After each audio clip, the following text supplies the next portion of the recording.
మరి ఒకసారి శ్రోతలకు నా వందనాలు తెలియపరుస్తున్నాను. ఈ దినము తాను నిలుచున్నానని తలంచుకొను ప్రతి వాడును పడకుండునట్లు జాగ్రత్తగా చూసుకొనవలయును. తాను నిలుచున్నానని తలంచుకొను వాడు పడకుండునట్లు జాగ్రత్తగా చూసుకొనవలయును. ఈ సలహా కొరంతి చర్చికి నీతిమంతుడైన పౌలు పంపిస్తున్నాడు. తాను నిలుచున్నానని తలంచువాడు, నిలుచున్నాననేటువంటి వాడు ఎందుకు పడతాడు? ఎందుకు పౌలు ఈ సందేశాన్ని కొరింథీలకే పంపిస్తున్నాడు అని మనం ఆలోచించినట్లయితే, కొరింథీ పట్టణము విగ్రహారాధనతో కూడినటువంటి పట్టణము. ఈ కొరింథీ పట్టణము ఆ రోజులలో మహా గొప్ప నగరంగా అభివర్ణించారు. దీనికి సముద్రముల నుంచి రూట్లు ఉన్నట్టుగాను, ఆ తర్వాత మార్గాలు, భూమి మీద మార్గాలు కూడా ఉన్నట్లును, వ్యాపారం ఎక్కువగా జరిగినట్లుగా చూస్తూ ఉన్నాము. అయితే ఈ కొరింథీ పట్టణంలో ఉన్నటువంటి వారు దైవ సందేశాన్ని విని కూడా కొంతమంది విగ్రహారాధనకు లోనైనట్లుగా చూస్తున్నాము. వారు పరిశుద్ధుని తెలుసుకున్న తరువాత కూడా విగ్రహారాధనకి వారి యొక్క తప్పుడు ఆలోచనతోనూ పౌలు వారమని లేకుంటే ఇంకొక వారమని వారిలో తారతమ్యాలు వచ్చినప్పుడు ఆయన రాస్తున్నాడు, నీవు క్రీస్తులో నిలుచున్నావని తలంచినప్పుడు, నీవు క్రీస్తు కొరకు పనిచేస్తున్నావని తలంచినప్పుడు, నీవు క్రీస్తు వాడవని నువ్వు తలంచినప్పుడు పాపములో పడకుండా జాగ్రత్తగా చూసుకోమంటున్నాడు పౌలు. మొట్టమొదటిగా మనం చూసినట్లయితే, ఈ విధంగా దేవుని చేత నిర్మించబడినటువంటి పరిశుద్ధుడైనటువంటి మనుషుడు, పవిత్రుడైనటువంటి మనుషుడు, నీతి మంతుని యొక్క హస్తాలలో నుంచి నిర్మించబడినటువంటి మొదటి తల్లిదండ్రులైనటువంటి ఆదామవ్వల యొక్క కుమారుడు కయ్యేను మొట్టమొదటిగా పాపంలో పడినట్లుగా చూస్తున్నాము. ఎంతటి ఘోరమైన పాపం అతను చేసి ఉన్నాడంటే, తన తమ్ముడు పనిచేస్తున్నప్పుడు తన మీద పడి తనని హతమార్చాడు. ఏబేలు యొక్క రక్తము ప్రభువుకి మొరపెట్టినప్పుడు ప్రభువు కయ్యేను అడుగుతున్నాడు, నీ తమ్ముడైన ఏబేలు ఎక్కడా అని. ఏమన్నాడండి కయ్యేను? నా తమ్ముడైనటువంటి ఏబేలుకు నేను కావలి వాడనా? చూశారండి ప్రియమైనటువంటి విశ్వాసులారా, నీవు జవాబుదారివై ఉన్నావు. ఒకవేళ నువ్వు కుటుంబ యజమానివైతే నీ కుటుంబానికి నీవే జవాబుదారివి. ఒకవేళ నువ్వు కుటుంబంలో పెద్దవాడివైనట్లయితే నీ తమ్ముల విషయంలో నీవు జాగ్రత్తగా ఉండాలి, నీ చెల్లెళ్ళ విషయంలో నువ్వు జాగ్రత్తగా ఉండాలి. నీవు ఒకవేళ ఒక సంఘానికి సంఘ కాపరివైనట్లయితే నువ్వు సంఘానికి జాగ్రత్తగా కాయాలి. కానీ ఇక్కడ కయ్యేను తన యొక్క స్థితిని తను గ్రహించలేక సర్వోన్నతుడైనటువంటి దేవునికి గర్వముతో కూడినటువంటి జవాబును అనుగ్రహించాడు. అంతేకాదు, మొట్టమొదటి హత్య చేసినటువంటి వాడు కూడా ఆయనే. మరి ఆ పరిస్థితుల్లో ప్రభువు ఏం చేశాడు చూడండి. ప్రభువు మహాఘోరమైనటువంటి శాపాన్ని ఆయనకు అనుగ్రహించాడు. ఎంతటి ఘోరమైనటువంటి శాపాన్ని అనుగ్రహించాడు అంటే, నీవు దేశదిమ్మరవై తిరుగుతావన్నాడు. అంతటితో ఆగలేదండి. ఇంకేమన్నాడు? ఒకవేళ నీవు స్థిరంగా ఒక స్థలములో ఉండాలని నువ్వు తలంచినప్పటికీ ఆ యొక్క భూమి నీవు సేద్యం చేసినప్పుడు నీకు అది పంటనివ్వదు అన్నాడు. ఇంతకంటే దౌర్భాగ్య స్థితి ఇంకెవరికన్నా ఉంటుందండి? తాను నిలుచున్నానని తలంచువాడు పడకుండునట్లు జాగ్రత్తగా ఉండవలయును.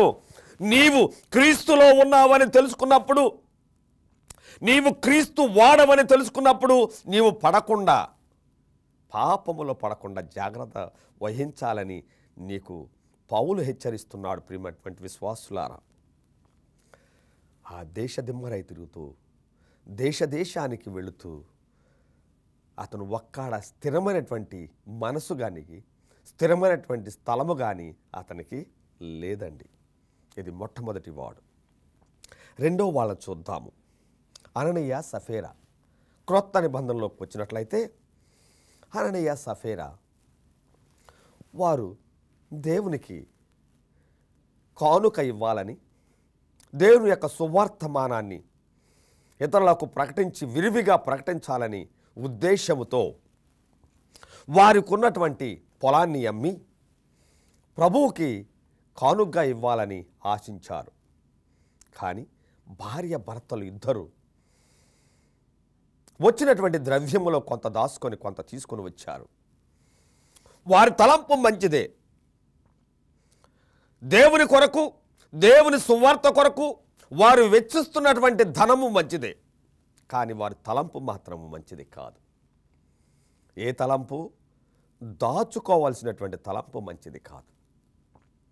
అననీయ ఆ ద్రవ్యాన్ని తీసుకొని వెళ్ళి అపోస్తలుల దగ్గర పెట్టినప్పుడు పేతురు అంటున్నాడు, ఏమన్నాడండి? అననీయ, ఎందుకు నీవు పరిశుద్ధాత్మకి వ్యతిరేకంగా పాపము చేస్తున్నావు? ఏమైందండి? ఆ మాటలు ముగించక ముందే అననీయ క్రింద పడి చనిపోయినట్లుగా చూస్తున్నాము. నిలుచున్నానని తలంచు ప్రతి వాడును పడకుండునట్లు జాగ్రత్తగా చూసుకొనవలెను. నేను ప్రతి దానిలో నేను దక్షిణ భాగం ఇస్తున్నాను. ప్రతి విశ్రాంతి దినమున నేను ఆరాధనకు వస్తున్నాను. నేను సంఘాన్ని బాగా నడిపిస్తున్నాను.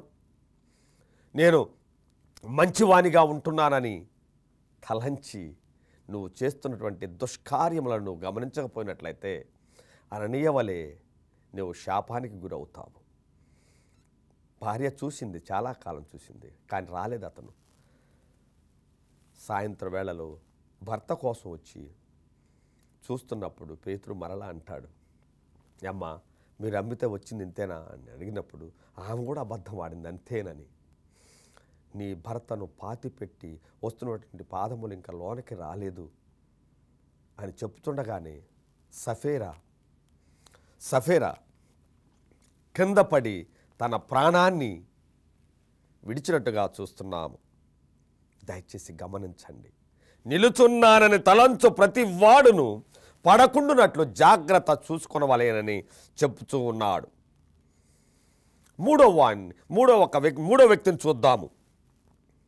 దావీదు ఆ దినము యుద్ధ భూమికి వెళ్లకుండా నిద్రించి రాజభవనం పైకి వెళ్ళి తన రాజ్యాన్ని చూస్తున్నప్పుడు సౌందర్యవతి అయినటువంటి ఒక స్త్రీ స్నానం చేయటం గమనించాడు. ఇది కామాశ, కామముతో కూడినటువంటి ఉద్దేశముతో ఆ మేడ మీద నుంచి దిగి వచ్చి తన యొక్క దాసుని అక్కడికి పంపించి ఆ వ్యక్తి ఎవరో కనుక్కోమని ఆమెను తీసుకొని వచ్చి ఆమెతో శయనించాడు. సంయోగము చేసి ఉన్నాడు. ఎవరు చూడలేదనుకున్నాడు, రహస్యంగా చేశాడు. కానీ ప్రభు యొక్క కనులను మనం మరుగుపరచలేము. ప్రియమైనటువంటి విశ్వాసులారా, ఆ యొక్క పాపము బయటపడినప్పుడు బెతిష్బా యొక్క భర్తను యుద్ధ భూమిలో మొదటిగా పెట్టి ఆయనను హతమార్చి ఆయన భార్యను తీసుకొని వచ్చి తన భార్యనుగా చేసుకున్నాడు. అప్పుడు ప్రభువు నాతాను అనే ప్రవక్తను పంపించి ఈ వర్తమానాన్ని ఆయనకు తెలియపరిచాడు. ఈ యొక్క సన్నివేశం వలన, ఆయన చేసినటువంటి ఈ దుష్కార్యము వలన ప్రభువు దావీదు వంశం మీదికి, ఇశ్రాయేలుల వంశం మీదికి శాపాలు పెట్టాడు ప్రభు. ఆ శాపము ఇప్పుడు కూడా ఉన్నది, వెంటాడుతూనే ఉంది. చూడండి, నీ ఇంటి వారికి సదాకాలము యుద్ధము కలుగును. ఇశ్రాయేలులకి నెమ్మది ఉందండి. ఇశ్రాయేలు యుద్ధము ఎప్పుడు చేస్తూనే ఉన్నారు తన శత్రు సైన్యముతో. ఇది ప్రభువు పెట్టినటువంటి శాపము.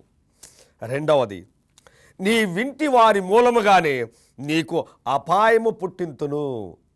తన అతిగా ప్రేమించిన తన కుమారుడైన అబ్షలోమే ఆయనకి అపాయాన్ని పుట్టించినట్టుగా మనం చూస్తున్నాము. మూడవది, నీ భార్యలను నేను వేరే వారికి ఇస్తాను నీ ముందు నేను చెప్పాడు. ఎంతటి నిరాశ నిస్పృహ కలిగినటువంటి కార్యం అండి ఇది. దావీదు ఎంతగా బాధపడి ఉన్నాడో చూడండి. తన భార్యలు ఇతరులు తీసుకొని వెళ్ళి ఆయన చూస్తుండగానే వారితో సైనించారంటండి. ఇంకేమన్నారు చూడండి,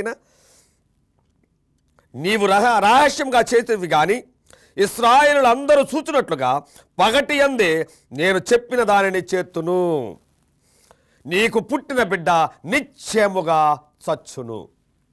చూసారండి, క్షణకాలము చేసినటువంటి కార్యానికి ఎంతండి ఈ సంయోగము, క్షణకాలము.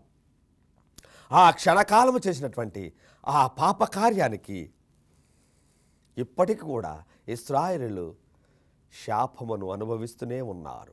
నిలుచున్నానని తలంచు ప్రతి వాడును పడకుండునట్లు జాగ్రత్తగా ఉండవలయును.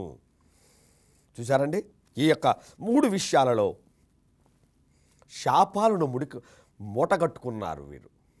మరి నీవు నేను ఏ విధంగా క్రీస్తులు నిలబడుతున్నాము, నీవు నేను క్రీస్తుని ఏ విధంగా అంగీకరిస్తున్నామో ఒక్కసారి మీరు మిమ్ముని మీరు ప్రశ్నించుకొని, మీరు ఎవరికి సమాధానం చెప్పనక్కర్లేదు, మీ ప్రభువుకి మీరే సమాధానకర్తలై ఉండవలసిందిగా మనవి చేస్తున్నాను. మరి నేను నిల్చున్నానని, నేను పడకుండా ఉండాలి అని జాగ్రత్త పడినటువంటి వారిని కూడా చూద్దాము. న్యాయాధిపతుల్లో చూడవచ్చు, 11వ అధ్యాయంలో మనం చూడవచ్చు. యెఫ్తా ఒక వేశ్య కుమారుడు, వేశ్యకు జన్మించినటువంటి వాడు. యెఫ్తా గిలాదు యొక్క కుమారుడు. గిలాదు భార్య బిడ్డలను కనినప్పుడు ఆ కుమారులు పెద్దవారైన తరువాత యెఫ్తాను వారి గృహము నుండి పంపించి వేశారు. ఆయన అక్కడి నుంచి వెళ్ళిపోయాడు.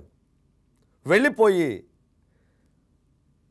ఒక అరణ్యంలో టోబు అనేటువంటి ప్రదేశంలో, టోబు అనేటువంటి దేశంలో తాను నివాసం ఉన్నట్లుగా చూస్తున్నాము.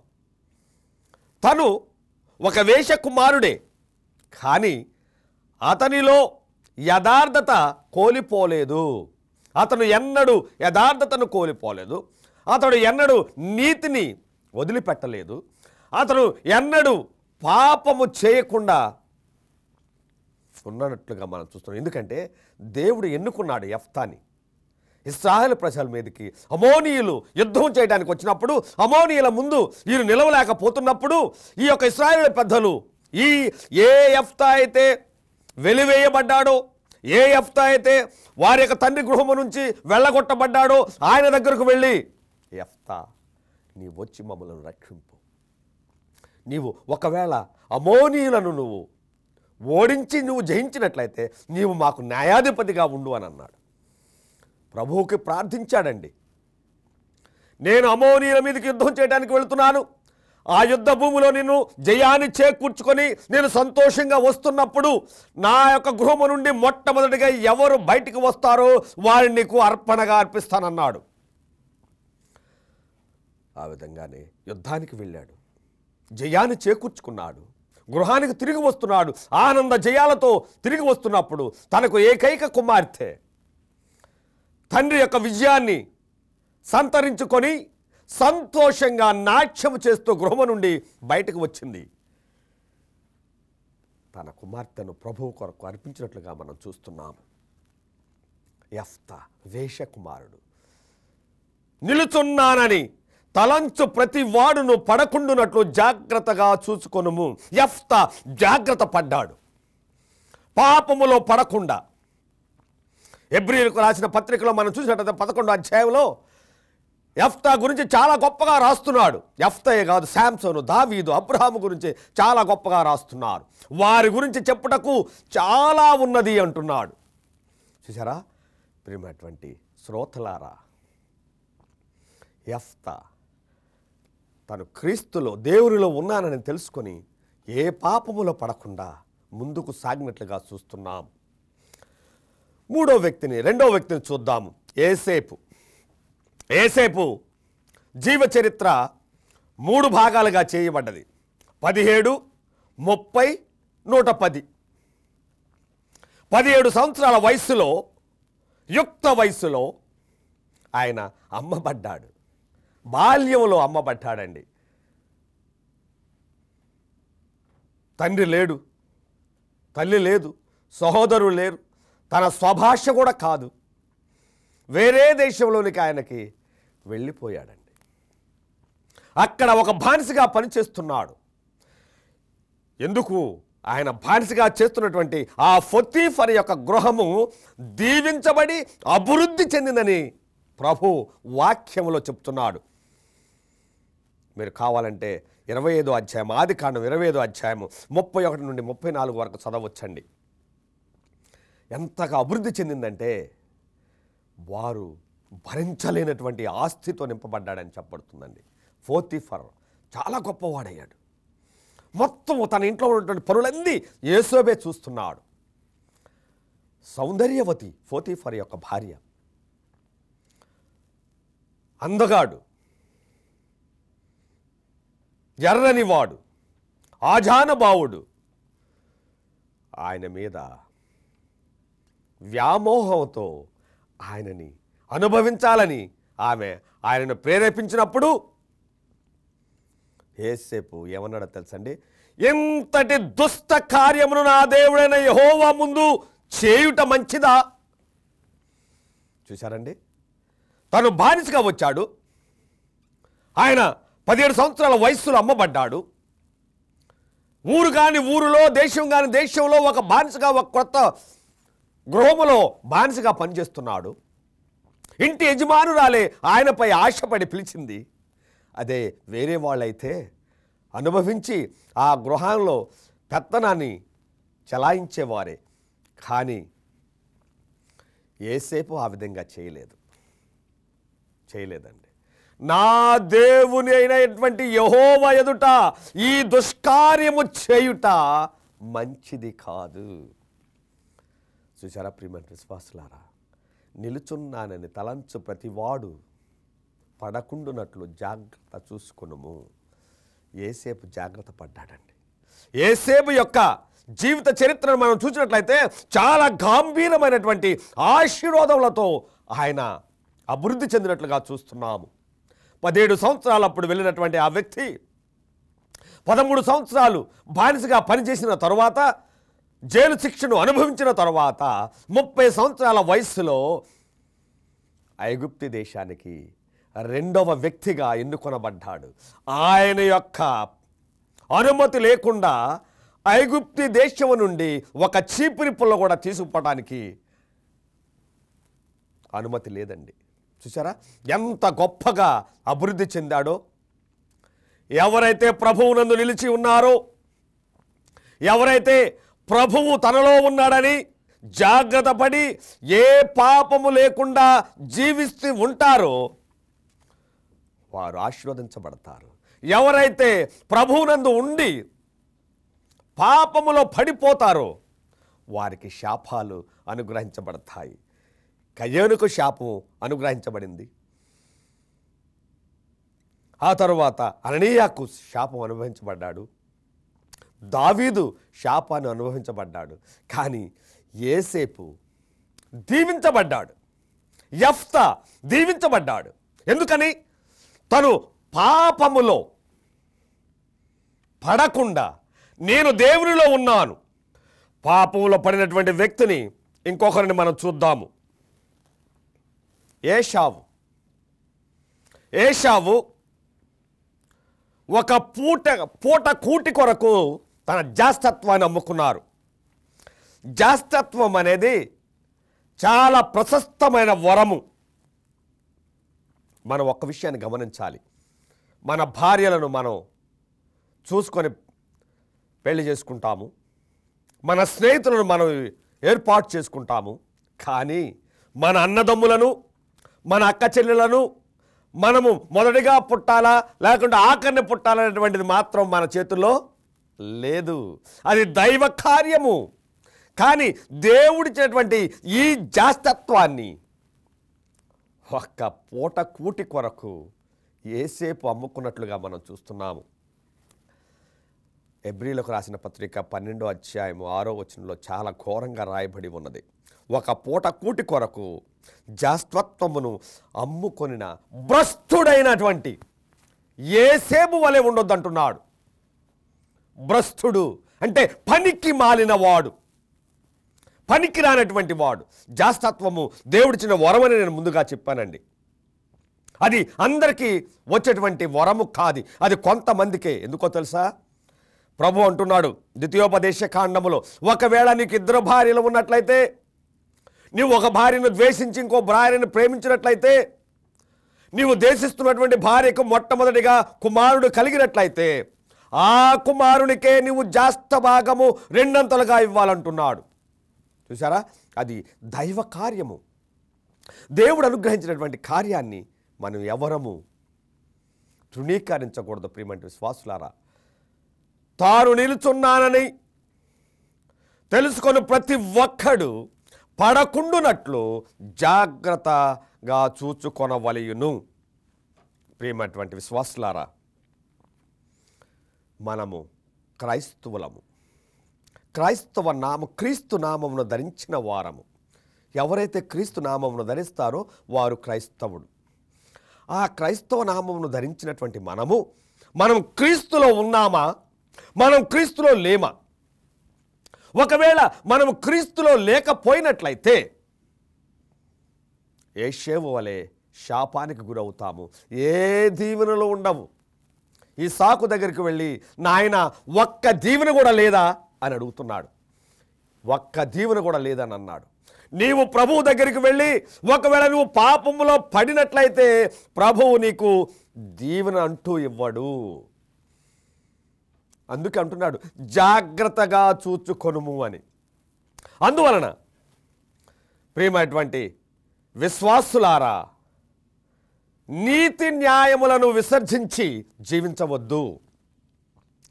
నీతితోనూ న్యాయముతోనూ జీవించాలి. నీలో నీతి న్యాయం ఉన్నట్లయితే నువ్వు పాపములో పడనేరవు. నీవు ఒకవేళ పాపములో పడనేరకపోయినట్లయితే నీవు దేవుని చేత దీవించబడి దేవుని యొక్క దీవెనలకు నీవు అర్హుడిగా పరిగణించబడతావు. అబ్రహాము వలె, యేసేపు వలె, యెఫ్తా వలె మీరు దేవుని యొక్క దీవెనలు పొందాలని నేను ఆశిస్తూ ఉన్నాను. అననీయ సఫేర వలె, ఏషావు వలె, కయ్యేను వలె, దావీదు వలె పాపములో పడకుండా, శాపానికి గురి కాకుండా దేవుని యొక్క దీవెనలకు మనందరము అర్హులుగా ఉండాలని మీకు నేను మనవి చేస్తూ ఉన్నాను. ఆఖరిగా అదే వాక్యాన్ని చదువుతున్నామండి. 1 కొరింథీయులకు రాసిన పత్రిక 10వ అధ్యాయము 12వ వచనము. 1 కొరింథీయులకు రాసిన పత్రిక 10వ అధ్యాయము 12వ వచనము. తాను నిలుచున్నానని తలంచుకొనువాడు పడకుండునట్లు జాగ్రత్తగా చూచుకొనవలెను. ప్రతి ఒక్కడు జాగ్రత్తగా చూసుకోవాలి. పాపములో పడకుండా దేవుని రాజ్యానికి వారసులుగా అయి దేవుని దీవెనలు పొందుటకు దేవుడు మనందరికీ సహాయము చేయునుగాక. ప్రార్థన చేసుకుందాము.